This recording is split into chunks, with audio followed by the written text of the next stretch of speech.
2025. Ejo mu gitondo hatekanywa ko hazokwaka izuba cemwe n'ibicu bikeya mu ntara zose zigize igihugu cacu. Ahazobakanye kurusha handi akazi ari mu ntara za Mwaro, Gitega, Karusi na Kayanza aho ibipimo byo kudogera Celsius 14.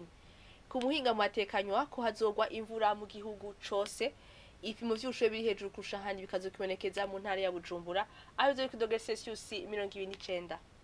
Ejo mu gitondo hatekanywa ko izuba rizoseruka saa 12 zirenga iminota 5 rirenge saa 12 zirenga iminota 10 zo ku mugoroba. Akaba ari ngagarukiye amakuru atekanya ikirere yo kuri wa gatatu mwateguriwe n'ikigo kijoro irere ca Ijebu yari Fenatio y'inka ayabashikirije na